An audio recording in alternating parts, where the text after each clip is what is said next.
Continuamos, queridos amigos, y en esta ocasión tengo el orgullo de presentar a María Pérez Hernández. Ella es doctora en informática y modelización matemática por la Universidad Rey Juan Carlos de Madrid, docente e investigadora en la Facultad de Ingeniería de Sistemas en la Escuela Politécnica Nacional. Los principales tópicos de la investigación están centrados en el desarrollo de métodos computacionales para el análisis de imágenes biomédicas, procesamiento de imágenes y técnicas de diseño, computación visual y reconocimiento de patrones, entre otras. Además de publicaciones en conferencias y revistas, también participa como miembro revisor en comités editoriales de revistas indexadas y de los diversos congresos internacionales. María el día de hoy nos va a hablar sobre el Design Towards Data Science. Muchísimas gracias por acompañarnos. Es un orgullo poder presentar tan alto nivel dentro de nuestro WIT. Muchísimas gracias a ustedes, un grupo excelente por esta oportunidad, realmente para un evento bastante relevante en este campo, ¿no? No solamente de la estadística, ya vimos que converge en muchas otras áreas, ¿no? En realidad un campo multidisciplinar. Muchísimas gracias. Y bueno, en honor al tiempo, pues voy a comenzar a hacer mi presentación, para lo cual hice un pequeño índice, pero más que nada para, ahora que parece que se da, ay, no me voy a hacer esto. Un pequeño índice para guiarnos en la presentación, ¿no? E ir concatenando todo esos tópicos y esas áreas que se mezclan en este campo que es el procesamiento de la imagen médica. ¿De acuerdo? María, perdón solo que le interrumpa, para ponerle por favor en presentación, para que se le vea okay. mejor. Sí. Bien, ok. Sí, creo que así se me va a mover más. Sí. El tema es que la ventanita está... Un segundo, ya. Bueno, como decíamos, vamos a comenzar con una breve introducción del tema sobre la eliminación de ruido, o denoising como es el título de la presentación. En realidad, las imágenes por naturaleza vienen asociado a un montón de ruido, y va a depender mucho también aquí en el contexto de imagen médica de la modalidad de la que estemos trabajando. Aquí me voy a centrar un poco en hacer este review enfocado en lo que es la imagen de resonancia magnética, ¿no? Entonces, de ahí la importancia de evaluar la calidad de la imagen para ciertas tareas, ¿no? Entonces, lo ideal es que desde el momento de la adquisición este artefacto, este problema no se evite, ¿no? Entonces, por ello es que es muy importante la estimación de ruido, ¿no? Ya que permite un análisis eficiente, además de que es un paso fundamental y un procedimiento indispensable para muchos tipos de técnicas de eliminación de ruido y procesamiento de imágenes médicas. Aquí la ventaja principal es que esto nos facilita un poco poder, o sea, sobre todo la técnica que estamos proponiendo o que hemos trabajado, hace énfasis en que desde el momento de la adquisición ya se esté controlando este ruido, ¿no? Entonces, también se introduce en este mismo campo técnicas para justamente evaluar el rango de ruido en una imagen. Entonces, por ello es muy importante aquí hacer el análisis de la relación señal-ruido, más conocido como SNR, y aplicarla sobre nuestro conjunto de imágenes, en este caso de resonancia magnética. Bueno, existen otras métricas tales como la correlación cruzada y el error cuadrático medio, ¿no? Pero en este contexto para unas primeras aproximaciones nos hemos centrado en estos tipos.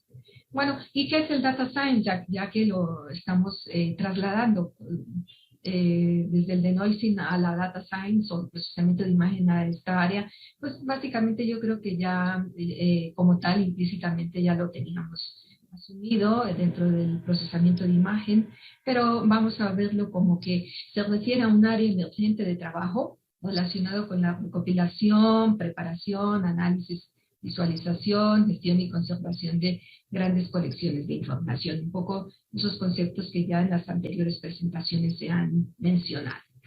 Aunque el nombre, la ciencia de datos, parece conectarse, ¿no?, más a la parte de bases de datos y de la informática, no es tan así, ya que se necesitan tener muchas otras habilidades, incluidas no solamente habilidades matemáticas, ya que hay muchísima información que no necesariamente la encontramos de forma numérica, ¿no?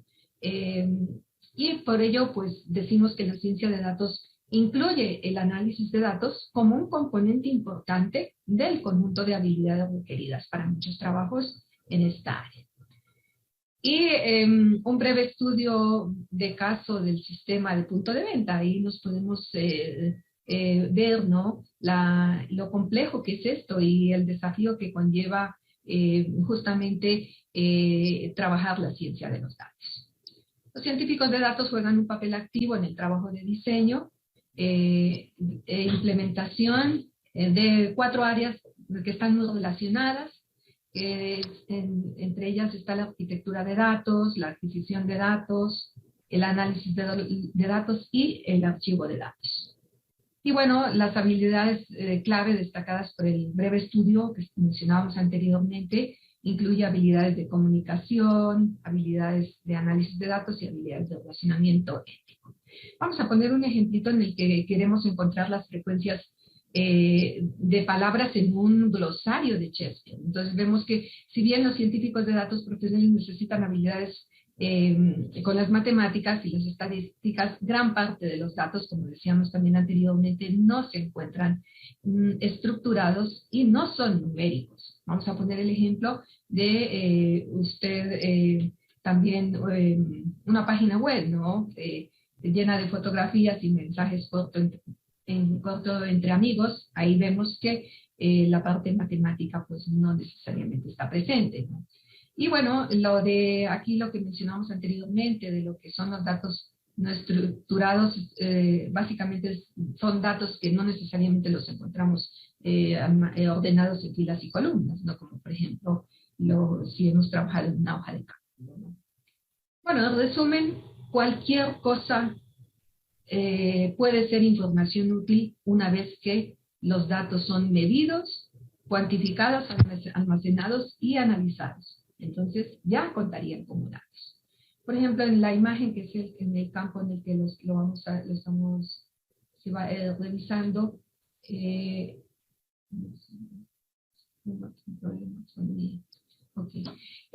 lo estamos revisando, no sé, si analizamos una imagen de resonancia magnética funcional, que es un tipo de imagen bastante especializada, que permite observar activación de zonas del cerebro con ciertas actividades, el estudio de actividades cerebrales, por ejemplo. Entonces ahí estaríamos recopilando un montón de información que después puede extraer mucha otra información en la que, por ejemplo, podríamos usar esos datos para seguir y observar las zonas de activación del cerebro a los diferentes estímulos, para ver cómo se comporta un cerebro sano y luego compararlo con cómo se comporta uno con la patología o enfermedad, ¿no? Entonces el objetivo es ver si podemos encontrar de alguna forma de usar esa información que se reúna en el análisis que se hace, ¿no? En el caso de Alzheimer, por ejemplo, de la esquizofrenia, en donde se busca ver si de alguna manera podríamos determinar la cantidad de daño o qué tan avanzado está una enfermedad, ¿no? Por ejemplo, después de haber sufrido un derrame cerebral o haber sido diagnosticado de esquizofrenia o de cáncer, ¿no? Y bueno, siempre se nos presentan muchos desafíos, ¿no?, cuando se hace análisis de la imagen, pero el conjunto de herramientas que existen hoy en día, de software, de la propia inteligencia artificial, pues son herramientas valiosas, ¿no?, para trabajar el data análisis y que en concreto lo podemos aplicar a cualquier campo que sea de interés para cada uno de nosotros, bien sea en una aplicación médica, en investigación, y en general utilizan muchos de los mismos métodos. Un ejemplo que es muy común o muy, en la actualidad muy usado es la metodología una metodología para que nos facilita, ¿no?, el trabajo en el data análisis, que es CRISDM, y es una metodología que establece un proyecto de minería de datos como una secuencia de fases, ¿no?, en el que es importante, la primera es el entendimiento del negocio, y después entender los datos, finalmente pues preparar esos datos y hacer el modelado, la evaluación, el despliegue, también palabras o definiciones que se mencionaron en las anteriores transparencias, en las anteriores presentaciones. Y bueno, en concreto la eliminación de ruido es el primer paso que se realiza en la etapa del procesamiento de las imágenes médicas. En este caso, como les decía desde el inicio, nos vamos a centrar en la eliminación de ruido o la modelación de ruido justamente en esta modalidad de imágenes de resonancia magnética, ¿no? Bueno, los enfoques de aprendizaje profundo para eliminar el ruido son prometedores y es un campo de interés en muchas investigaciones, especialmente en el contexto de esta tipología de imágenes, pero en la actualidad no existe un modelo entrenado en aprendizaje profundo que funcione con todas las imágenes de resonancia magnética. Solo los métodos tradicionales para eliminar el ruido. Es aquí donde pues se presenta pues esas diferencias, ¿no?, entre la una y la otra, que es justamente lo que conlleva es el coste computacional, ¿no?, en este contexto. Y bueno, la estimación del nivel de ruido en una imagen es muy importante para evaluar la calidad de la adquisición y permitir un análisis eficiente. Es un proceso fundamental y un procedimiento indispensable para muchos tipos de eliminación de ruido y procesamiento de imágenes. Aquí la ventaja es que si se controla desde la adquisición de las imágenes y por supuesto se adaptan a otras áreas del cuerpo, se puede trabajar en otras modalidades de imágenes. En la eliminación de ruido, básicamente se sigue estando tan presente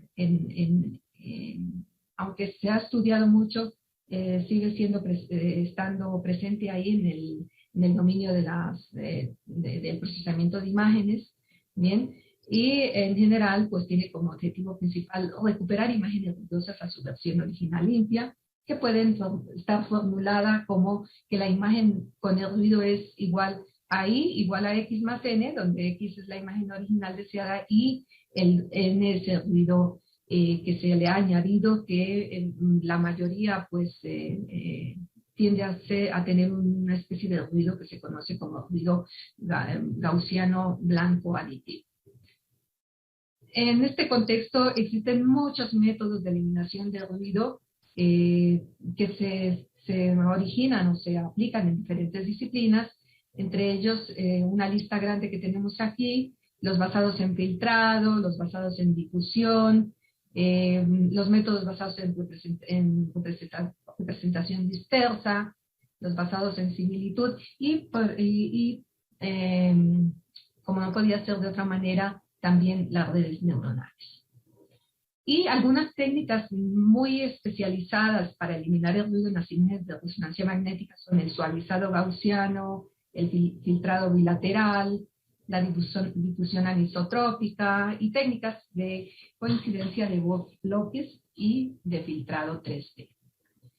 Y por supuesto también vuelven a caer aquí, están presentes las redes neuronales. Entonces, ¿qué es una imagen de resonancia magnética?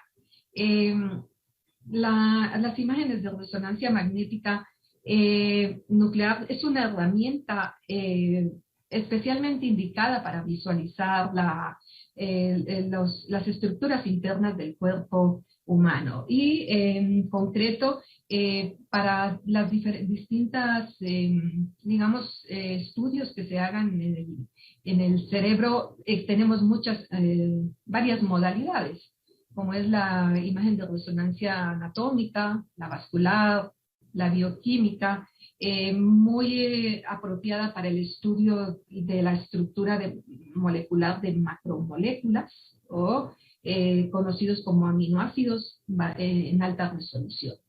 La perfusión, la tractografía, la difusión, la imagen funcional. Bien. Las imágenes de resonancia magnética son, como decíamos, una herramienta valiosa para muchos estudios del cerebro, donde tienen mucha aplicación en el campo de la neurología, de la neurocirugía, la psiquiatría, la oncología, y sus usos particulares son, por ejemplo, para la planificación de tratamientos y seguimientos del paciente, intentar comprender el funcionamiento del cerebro, estudiar cambios físicos y estructurales, estudiar atrofias, etcétera, etcétera. Y vemos que aquí en la imagen, en la imagen que estamos visualizando, pues es simplemente una imagen en la que vemos atrofias, ¿no?, en el hipocampo, y básicamente nos presentan la presencia de una patología denominada Alzheimer, ¿bien?, en donde la morfometría basada en voxel ayuda en estos diagnósticos. Hoy en día, una de las aplicaciones que también tiene esta morfología basada en voxel es justamente para poder clasificar las regiones del cerebro, como por ejemplo en esta imagen estamos clasificando la materia gris, ¿de acuerdo? Entonces aplican métodos matemáticos y otra serie de algoritmos para poder hacer esa clasificación.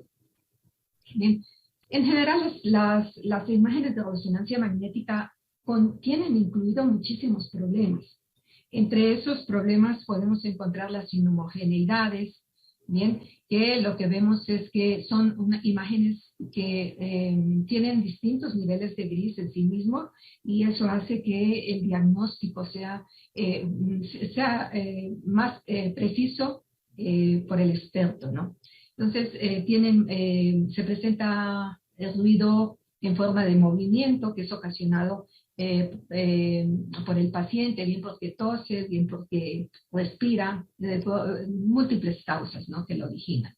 Y un ruido que es especialmente propio de la imagen de resonancia magnética, que es el ruido Rician, que se añade desde la adquisición por la misma máquina y otros parámetros que se conjugan para generar este ruido. El artefacto de Gibbs, la susceptibilidad magnética, el desplazamiento.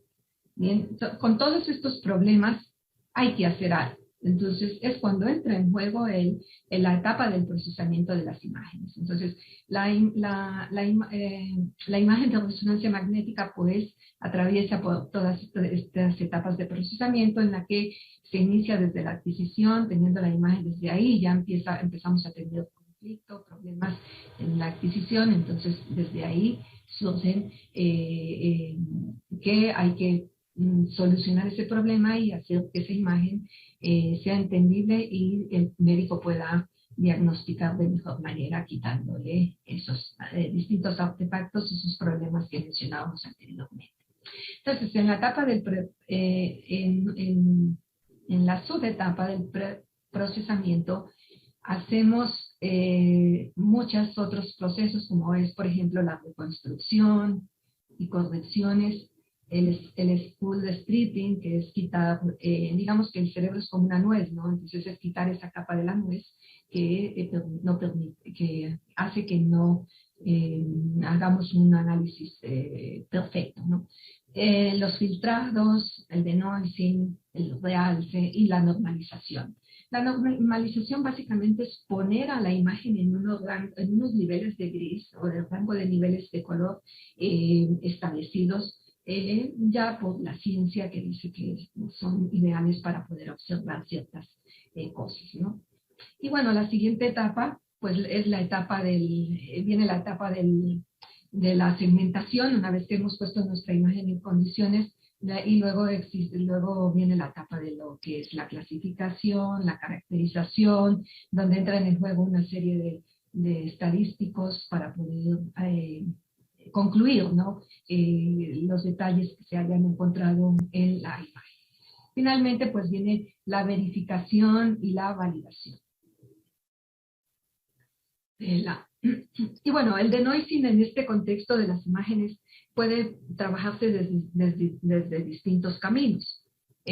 Uno de ellos es la umbralización. Entonces, en el método que proponemos aquí como unas aproximaciones iniciales en el grupo de investigación, pues es el de la umbralización. Y para ello, pues lo que hacemos es seleccionar el umbral y para ello, pues proponemos estos dos métodos nuevos, que es la selección del umbral de manera aleatoria, en la que esa selección aleatoria es uniformemente distribuido en un rango desde un valor inicial hasta un valor final.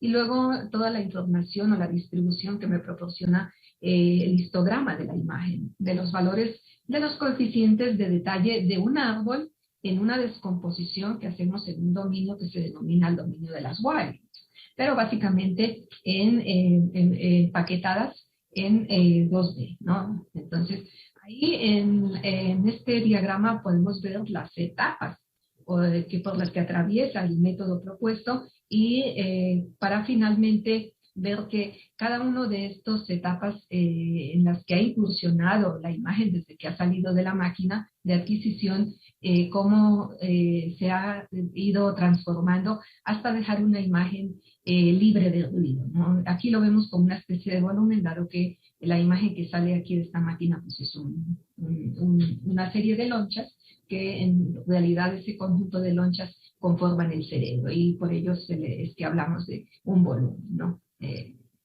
Ya normalizado y ya se le ha quitado todos los artefactos y el ruido que tenía añadido. Y luego finalmente queda verificar la reconstrucción. Esto ya se hace con otros algoritmos más sofisticados y se valida que la imagen haya quedado, nuestro cerebro haya quedado completamente normal en esa reconstrucción. Y bueno, para esto, pues como les decía, se ha experimentado el método propuesto sobre imágenes de resonancia magnética y hemos trabajado técnicas basadas en un filtrado espacial adaptativo, que se denomina en la literatura como Binel, y seguido del proceso del denoising mediante la umbralización suave de los coeficientes en este dominio de las Wave Packet 2D, que aquí vemos cómo es que se hace esa descomposición. Si esto lo trasladáramos con un arbolito, pues estaríamos viendo que esto es básicamente los detalles diagonales, que en general de esa descomposición lo tenemos en el nivel 1, y la descomposición de los detalles horizontales de la imagen también en el nivel 1 sería este cuadrante de aquí, y los de aquí, las aproximaciones y la descomposición de detalles verticales y en el nivel 2 y en el nivel 1, para este cuadrante y para este otro cuadrante, respectivamente.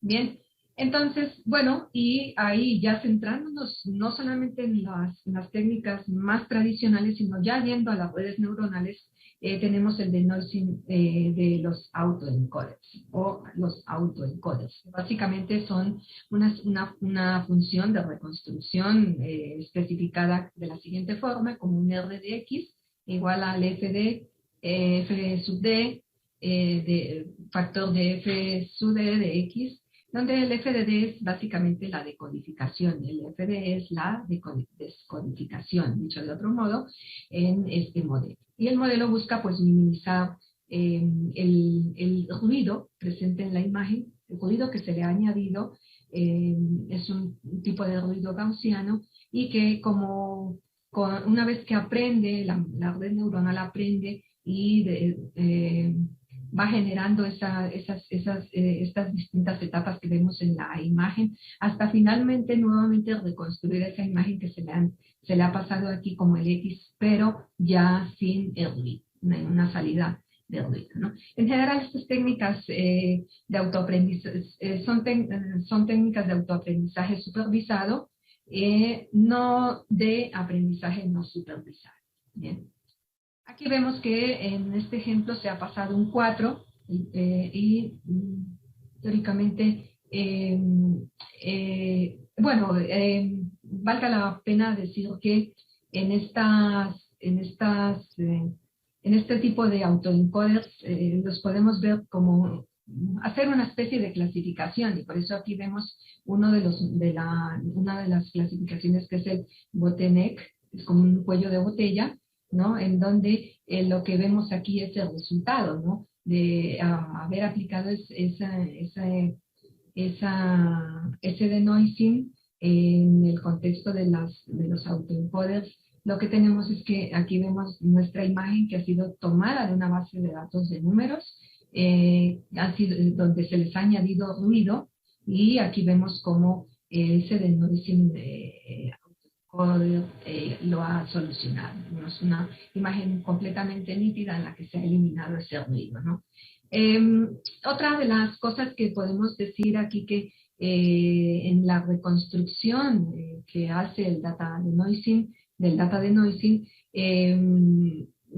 se reduce la dimensionalidad. Como ustedes pueden observar, nosotros hemos pasado aquí una imagen de 128 por 128 y en cada uno de los sucesivos pasos se va submuestreando, ¿no? En valores cuadráticos, es como si dividiéramos en dos cada una de las sucesivas fases para poder llegar otra vez aquí a una imagen de 64, de 64 lo multiplicamos por 2 y otra vez volvemos a reconstruir esa imagen en la dimensión que le hemos pasado, pero ya sin ruido, esa es la diferencia. Entonces, en general se hace una especie de compresión de la imagen, pero sin pérdida, ¿no? Y bueno, si bien no existe una clasificación, se puede decir que se dispone de pues todos estos de estas tipologías. Es decir, no hay una clasificación bien definida de los autoencoders, pero los he puesto en este grupito, en estos 4 grupitos, y por ello tenemos en primer lugar al bottleneck, que es un poco el que aplicamos en el ejemplo de juguete que presentamos ahí. Y tiene una sola capa oculta, son lineales muy parecidos al análisis que se hace con los componentes principales, y el denoising autoencoder, que es básicamente permite la reconstrucción de la imagen eliminando el ruido. Bien, el sparse autoencoders y el variational autoencoders, más conocido como el VAE. Y bien, aquí vemos una serie de experimentos que hicimos aplicando cada uno de esos 4 tipos que hemos clasificado, y podemos justamente quizá ver de manera muy objetiva cuál fue el que tuvo mejor desempeño, ¿no? Pareciera que al ojo humano, claro que habrá técnicas que nos permiten decir con toda certeza cuál fue el mejor, pero al ojo humano, según la visión, pues tendríamos que este fue el que mejor resultados obtuvo, ¿no? Pero ya, como les digo, tendríamos que utilizar alguna técnica de validación que nos permita ver cuál fue el mejor alternativo, ¿no? Bueno, como conclusiones es que la estimación del ruido, una vez probada la bondad de la técnica que hemos propuesto, y considerando los resultados obtenidos mediante los niveles de ruido conocido, se puede afirmar que el método propuesto es robusto. Los métodos tradicionales pueden ser mucho más eficientes y precisos en comparación al aprendizaje profundo o a las redes neuronales de otro tipo. Y bueno, como trabajos futuros pretendemos probar la técnica propuesta con imágenes reales y extender estos algoritmos de estimación de ruido a otras modalidades de imagen médica, que en este campo, en mi área, pues nos interesa mucho el procesamiento de imagen de mama, dada la importancia, ¿no?, que se tiene para estudiar ciertas patologías. Y bueno, trabajar el denoising autoencoders en un banco de imágenes reales, bien sea de cerebro o bien sea de imágenes de mama.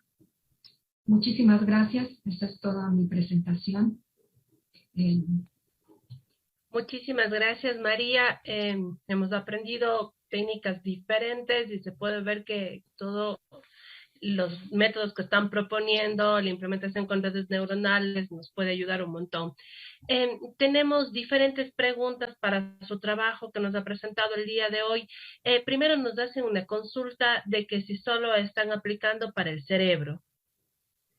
No, justamente es lo que les decía, ya estamos aplicando este método de Noising Autoencoders en las imágenes de mama. Posiblemente de ahí nos salga un paper en estos días, dado que hemos tenido una buena respuesta a esta técnica, ¿no? Que ya no solamente trabajarla en imágenes juguete o en las imágenes de moda, de fashion, que siempre lo presentan, sino ya en un caso real, ¿no? Lo ideal el reto que tenemos es que poderlo trabajar en un banco de imágenes reales, posiblemente del hospital, de Solca, pero claro, todavía tenemos ahí un poquito de que trabajar esa parte, ¿no? Para conseguir el data, porque como ya sabemos, las redes suelen predecir mejor si tenemos muchísimos datos, ¿no? Más Pero data.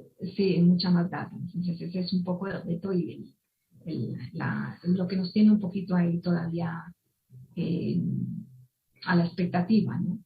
Pero Ya. eso es lo ideal.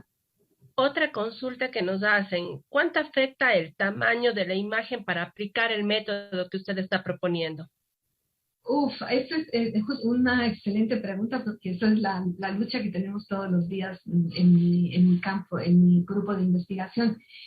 Generalmente vamos a partir de que queremos desafiar pasarle nuestras imágenes de 1024, que es el tamaño real, ¿no?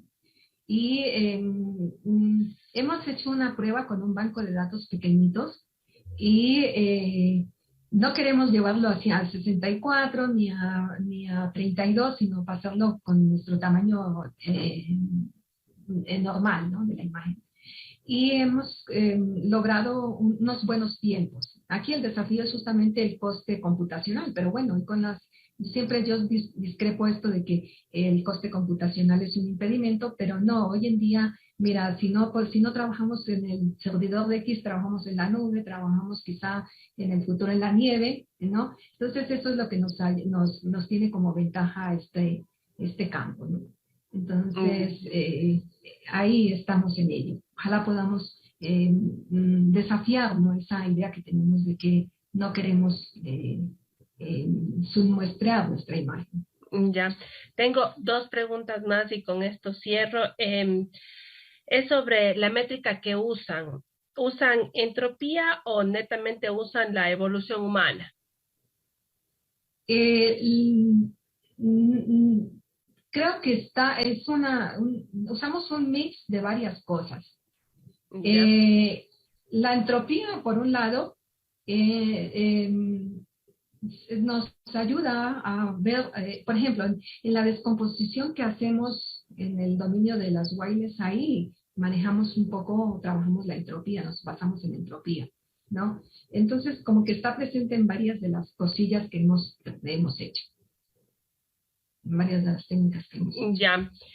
Y cierro con esto. Nos están preguntando cuánto tiempo le tomó entrenar a la red. Aproximadamente, anoche hicimos un experimento para la imagen que les presenté de los números y una me tardó 7 minutos. Y la base de datos es bastante grande, es una base de datos libre, y le tomó para la decodificación, le tomó 6 y para la otra recuerdo que fue 6 minutos. Tenemos ahí el control del coste, ¿no? Ya, y nos están preguntando si está trabajando con ModeMath. Estamos trabajando con ModeMath para ciertos procesamientos. Justamente nos colabora en tener el acceso para entrenar en algunas redes, ya con trabajos un poco ya no tan pequeñitos. Yo aquí le mostraba, como le decía yo, un experimento juguete, ¿no? Allí con la data que trabajamos sí que ya necesitamos apoyarnos con equipos más sofisticados, y justamente Modemap nos echa una manito. Ya, muchísimas gracias, María. Si les queda alguna pregunta, por favor, por realizar, la pueden hacer directamente al Facebook Live para que nosotros la pasemos por interno, para que nos ayude contestando. Ha sido un honor poder revisar su trabajo, un excelente trabajo. Muchas gracias por toda la propuesta. Ojalá logren hacer la parte de Solca, porque eso sería un beneficio importantísimo, un paso muy importante para la detección temprana del cáncer de mama, que es algo que está en niveles súper altos dentro del país. Así es Muchísimas gracias. la segunda causa de muerte. Muchísimas gracias. Y un placer haber estado con todos ustedes y haber compartido un poquito de lo poquito que sé. Mil gracias. A usted muchas gracias, un honor realmente.